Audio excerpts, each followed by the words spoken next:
Hi everyone. Today we are going to discuss two concepts, that is HR scorecards and workforce scorecards. So here our basic intention of discussing these concepts is to know about these scorecards and uh, and try to establish uh, a concept like how these scorecards are different from analytics. So that's the basic agenda we have with this video. I think most of you might be already aware about the scorecard, which is you might have heard this when you are dealing with strategic management. There is something called as balanced scorecard, where a company objectives are evaluated or set based on a kind of a bundle of solution called balanced scorecard, where we were discussing about how the objectives are framed based on four perspectives, like customer perspective, financial perspective, internal growth, internal process perspective, and learning and growth perspective. By taking that as a base, the HR scorecard and workforce scorecards were formed. So the basic principle is the balanced scorecard, and these concepts were inspired by balanced scorecard. So that's the basic understanding we have. Okay. Basically, as I told you, in when you are framing a strategy uh, for your business, the balance scorecard is used in order to achieve the operational success of your firm, and of course the financial success and the customer success. When I say customer success, all your customer feedback, customer loyalty programs, customer satisfaction, all these things will come in.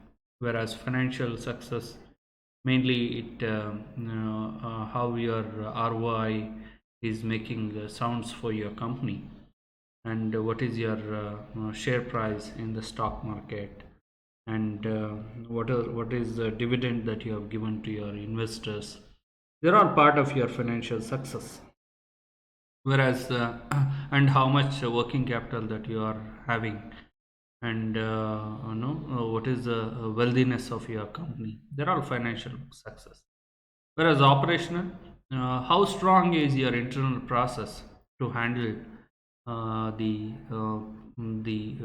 day-to-day functions. Is your internal process is improving day to day or not? So that is one thing which you will be looking at. And of course, the organization will learn of its own by its own experience. That is the learning and growth perspective. So those two things will amounts to an operational success. So now the workforce scorecard and the HR scorecard were actually inspired by the concept of balanced scorecard. Okay, let us see what workforce scorecard will help us. Actually, when we say the scorecard, it is the bundle of solution which is being framed or modeled to cater to some needs. Okay. So when we say workforce scorecard, workforce has got means workforce where you need to see the workforce success, and what are the competencies that you are able to imbibe for your workforce, that you need to check, and the behavioral aspect of the workforce, uh, whether that is inadequate with what is expected. Is my employees behavior or my workforce behavior, does that really influence my business? I think most of your service based industries will be where there is a lot of customer interaction, where there is a lot of customer interaction, the behavior exhibited by the employees will make a lot of sense.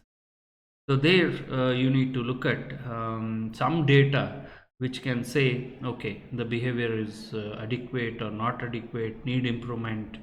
They're all part of the workforce scorecard, and the mindset and the culture. So whatever you as an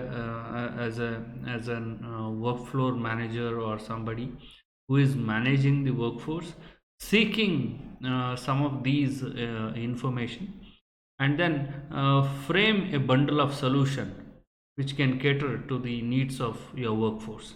They're all part of your workforce scorecard. When it comes to the HR scorecard, mainly it focuses on HR practices, what you are following.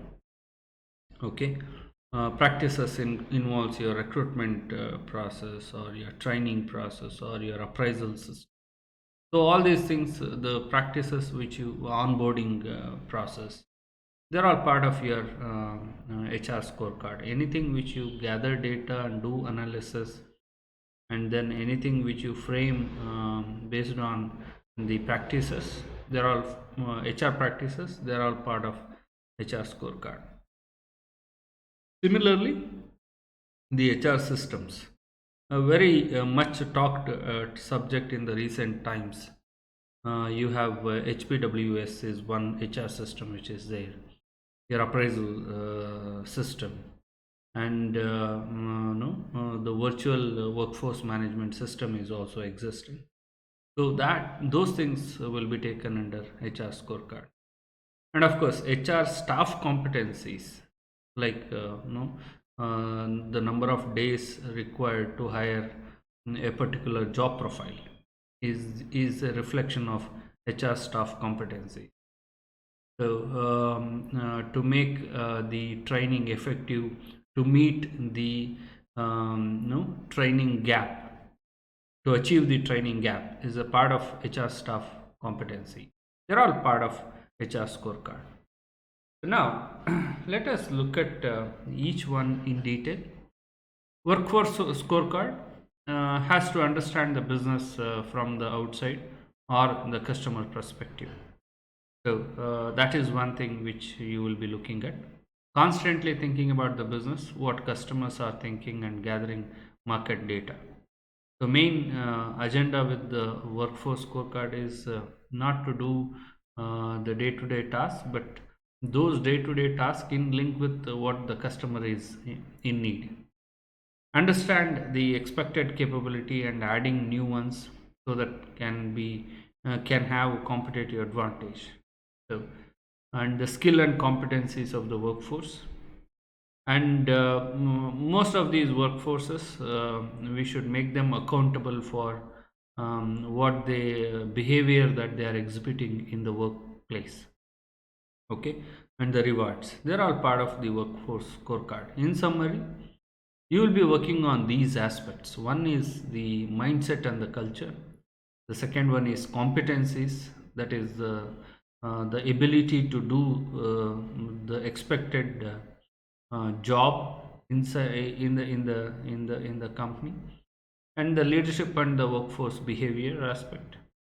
And of course, the at the end you should look at the workforce success.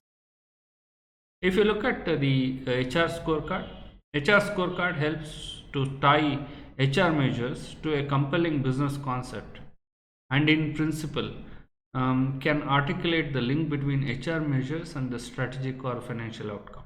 This is very important.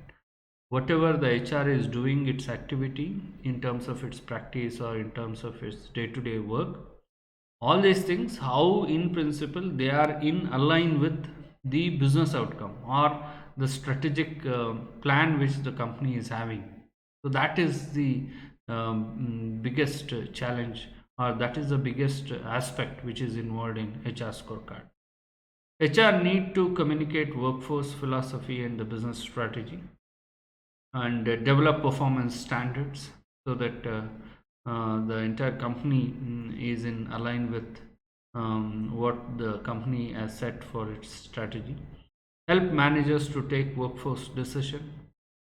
So HR scorecard will give inputs for managers to take in some appropriate decision. Okay. Survey the firm's mindset and the culture, helps to grow new competencies.